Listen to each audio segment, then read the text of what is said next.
A força do Cid é incomparável. Chegou no nível, né, muito absurdo, ainda mais quando ele solta o Eu Sou Atômico. E até hoje a gente nunca encontrou ninguém que fosse capaz de resistir ao maior ataque do Cid, Eu Sou Atômico. Pois é, ainda bem que você ouviu o que é até hoje, tá? Porque pela primeira vez foi revelado um único ser que conseguiu fazer essa grande proeza aí de sobreviver ao Eu Sou Atômico dentro dele. A gente tá falando do Dragão da Névoa, cara. Ele foi literalmente o único que sofreu, tomou direto o Eu Sou Atômico, aguentou, saiu com alguns arranhões e rapidamente se curou, então ficou ileso, né? Parado ali como se nada tivesse acontecido. Então bora conferir como que isso tudo aconteceu, quem é esse dragão e como que ele conseguiu fazer para superar o Eu Sou Atômico e conseguir segurar ele no corpo. Vamos nessa.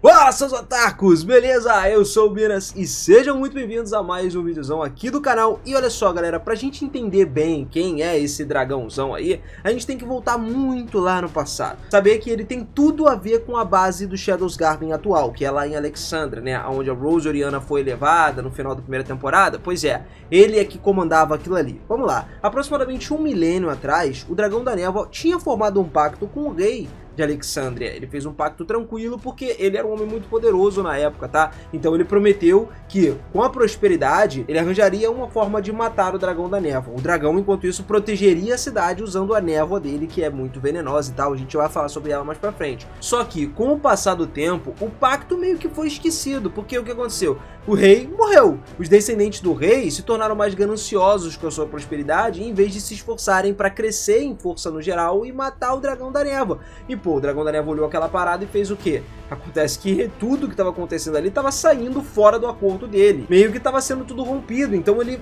foi e devastou a capital inteira antes do que eles mesmos se devastassem, né? Ele fez isso como se fosse um teste para ver se a galera que estava ali dentro era digna do seu poder. E adivinha só? Não, ninguém era digno, porque em vez de aguentar ali e se defender com a força, a capital caiu, literalmente foi destruída da noite pro dia. Tudo contra a força do Dragão da Névoa. Então ele fez o quê? Tomou um lugar lá depois e ficou pra ele como um local de descanso depois disso tudo. Meio que ele tomou Alexandria pra ele de volta e passou a esconder Alexandria usando toda aquela névoa venenosa e mortal do Dragão da Névoa ao redor da Floresta Abissal. Só que, em paralelo com isso tudo, a gente veio que o Cid estava vindo pra esse mundo. Ele reencarnou, começou a juntar todas as garotas ali para formar o que seria o Shadow Garden mais pra frente. Então logo depois da formação do Shadow Garden, quando já dava todo mundo bem, as meninas estavam enfrentando um grande problema de superlotação, cara. Eles estavam, pô, chamando muita gente, são mais de 600 garotas no geral. Na pequena aldeia que elas estavam habitando ali, morando, já não tinha mais espaço. Tava, assim, o intenso recrutamento fez com que eles necessitassem sair dali. E lógico que elas precisavam se esconder, só que ficar naquela vilinha que elas estavam ia ficar muito mais difícil de se esconder das pessoas. Qualquer um poderia achar por causa da quantidade grande.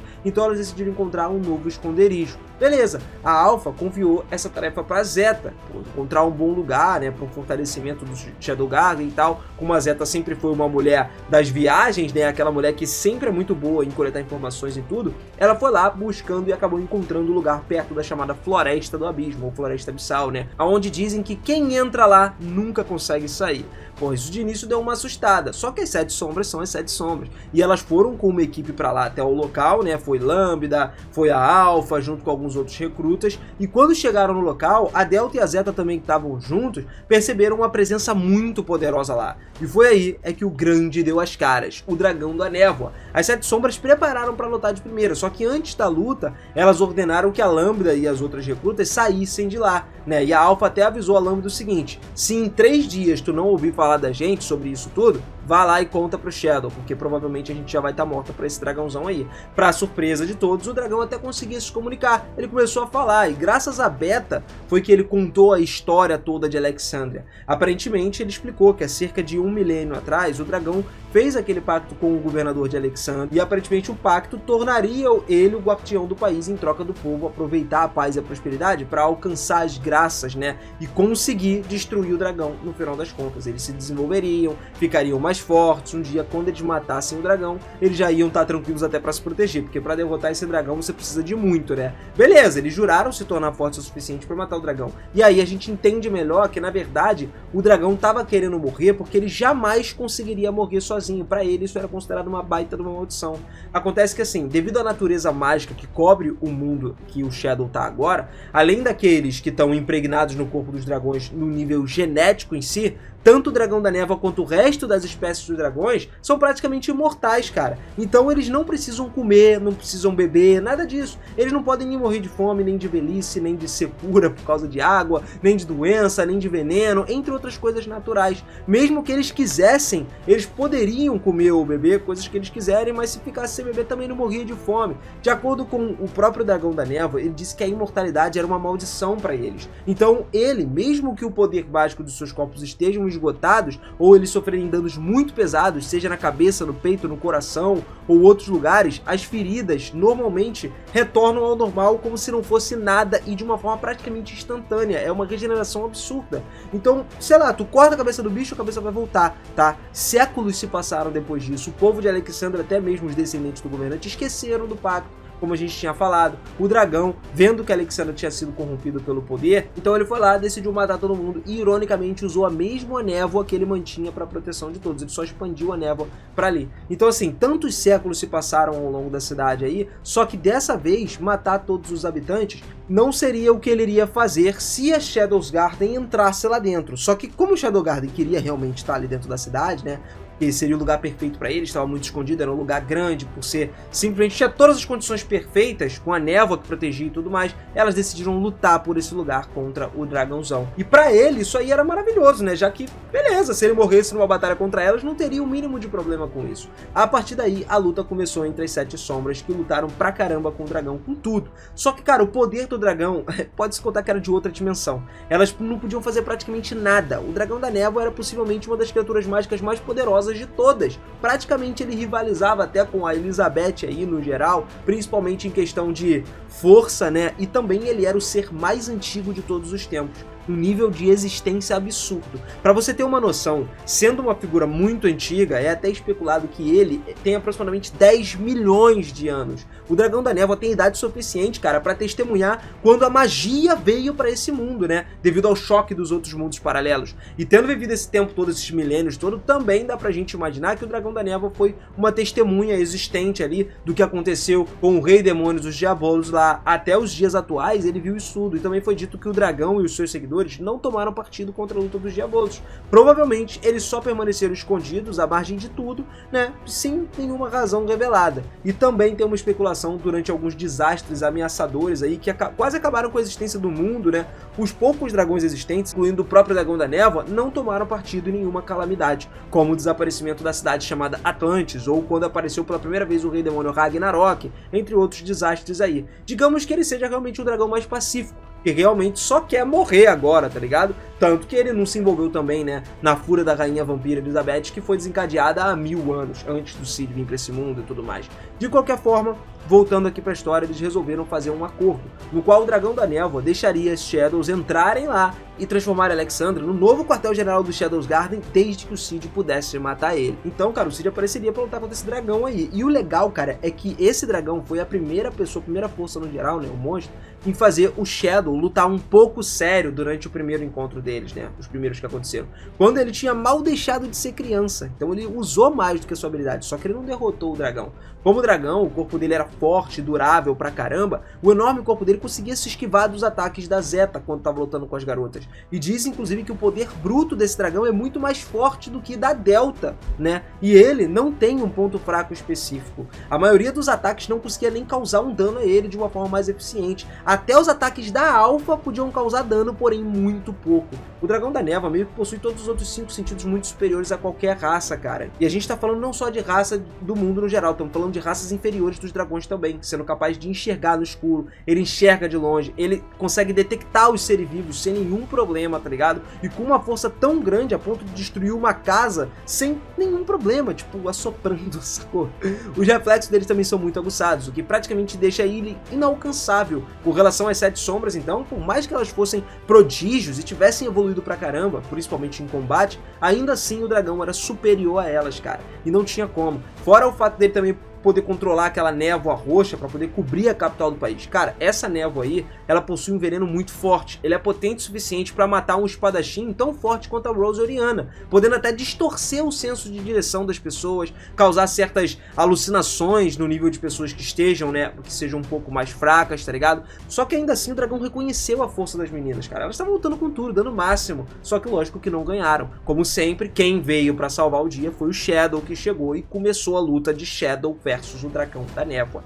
E aí, nesse decorrer da luta, o Shadow foi ficando mais sério e chegou ao ponto dele usar o Eu Sou Atômico no dragão. Só que, cara, o dragão não sofreu praticamente nada. Ficou lá do jeito que ele tava. O que aconteceu foram apenas alguns aganhões. Literalmente, a gente não viu uma pessoa que conseguiu sobreviver ao Eu Sou Atômico do Cid até então. Só que esse dragão ele não só sobreviveu, mas, cara, foi engraçado porque até o Cid ficou surpreso com o que tinha acontecido. Então, a partir daí foi que rolou aquele pacto, né? O Cid teria que, sei lá, arranjar uma forma de um Eu Sou Atômico mais forte no futuro, conforme ele for ficando mais velho, mais forte, para poder matar esse dragão. Então, estima-se que o dragão ainda esteja vivo, até porque quando a Rose Oriana foi pra lá, né, apesar dele não ter sido falado muito nem no anime, nem na light novel, ele não foi nem mencionado no anime, mas na light novel ele foi. Mas ainda assim, aquela névoa que a Alpha passou junto com a Rose Oriana era a névoa do dragão. E essa névoa, ela é interessante porque ela tem várias formas diferentes. Tudo que ela pode fazer, além do veneno, né, além das alucinações, ela também cria mutações, tá ligado? Os monstros que ficam ali são todos mutáveis. Eles mudaram, são todos mutantes, boladões. Tanto que a Rose Oriana, como aconteceu lá no jogo, também não foi explicado pra gente o treinamento dela no anime nem na novel. Ela treinou pra caramba lutando contra monstros naquela área, que seriam monstros elevados. Ela ficou dias e dias com a lâmpada lutando com esses monstros lá naquela floresta, porque os monstros dali estavam todos mutantes, eram muito mais fortes do que o normal. Então ela foi ali que ela treinou e melhorou cada vez mais as suas habilidades. Beleza, agora, como o dragão mais poderoso de todos, cara, o dragão da névoa também tem a capacidade de voar a uma velocidade absurda. Até se especula que ele pode atingir um nível supersônico com magia, como dos outros dragões mágicos do outro mundo. Fora que ele também tem uma invulnerabilidade física convencional. Por ser um dragão mágico no geral, ele tem uma imunidade a várias armas convencionais fabricadas pelo homem, entre outras raças também. Portanto, essas armas não podem prejudicar ele ou machucar ele. Isso incluindo principalmente o metal, no geral, o ferro, né? Ele é imune a qualquer tipo de metal, cara. Então, assim, ele tem uma forte resistência a isso, principalmente ao mirtil, que, cara, transforma ele num cara muito absurdo e praticamente imperfurável. E olha que o Mirtil, cara, eles realmente são fortes condutores de magia. Tu pode imbuir magia naquilo ali pra furar ele, só que não adianta. A única maneira de machucar o dragão é com um ataque de nível mágico muito forte, ou então com a espada de slime do Cid, que ele consegue perfurar o dragão tranquilamente com aquela espada. Então, assim, ele até falou que, como os demônios, as armadilhas melhoradas da Terra também não machucam ele, tanto em balas de tiro quanto ataques de mísseis, ou ataques não nucleares, tá? Então, não adianta. Então, de acordo com ele, a única maneira de matar ele realmente, cara, é se você conseguir destruir ele completamente, sem deixar um mínimo de vestígio do ser dele. Porque assim, se você deixar, sei lá, pegar a casca dele, deixar uma ponta da unha dele lá, ele vai se reconstruir o corpo todo e não adianta. O Cid, como eu falei, teria que ter um poder de um Eu Sou Atômico muito maior, tá ligado? Pra conseguir, mano, destroçar ele todo a ponto de acabar com a existência desse dragão, que senão ele vai voltar a se regenerar.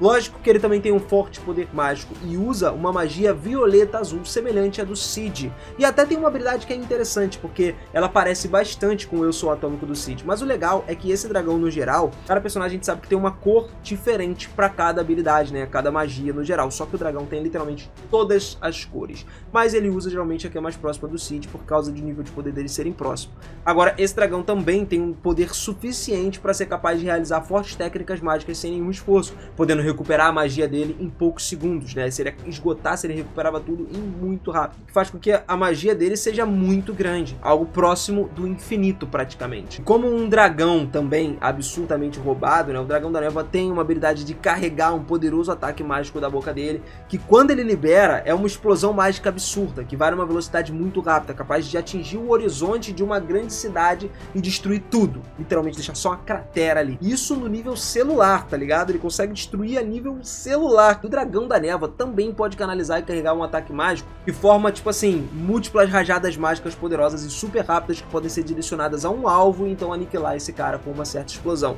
É uma enorme explosão mágica capaz de destruir vários edifícios diferentes. Até um castelo enorme ele conseguia destruir. Durante a luta contra o Shadow, né, os membros do Shadows Guard, o Dragão da Névoa lançou essa referida técnica na tentativa de aniquilar o Shadow. Só que no final o Shadow conseguiu se esquivar do ataque e passou a atacar ele, né, pra derrotar. E além desses ataques mágicos que a gente tá falando, ele também atira um outro do peito dele, que depois de alguns segundos explode num grande sonar, como se fosse uma explosão no centro, tá ligado? Que é capaz de destruir toda a matéria e todas as criaturas vivas ou não em nível celular também. Sendo essa a técnica mais forte dele, capaz de destruir toda uma capital em poucos instantes, reduzindo tudo em cinzas ali. Essa habilidade só foi possível ver como ela é utilizada lá no jogo, mas ela é considerada canônica da história, tá? Depois que o dragão também admitiu a derrota dele, foi subjugado pelo Shadow, aí o Shadow teve que sair rapidinho, né, porque a Claire deu uma festa lá, então ele teve que meter o pé, porque sabe como é que a Claire é, senão vai pra cima dele, e aí ele deixou a Alpha encarregada de lidar com esse dragão aí, e o dragão perguntou a Alpha qual era o desejo dela. A Alpha pediu pra Alexandra se tornar o novo QG e o dragão pra proteger, como fez no passado. Então o dragão soprou a névoa pela floresta, como ele fez, assim nasceu o novo Covil e o novo QG ali dos nossos queridos Shadows Garden. O dragão protegeria essa base, né, e algum dia o Shadow, como eu disse, mataria ele sem sombra de dúvidas.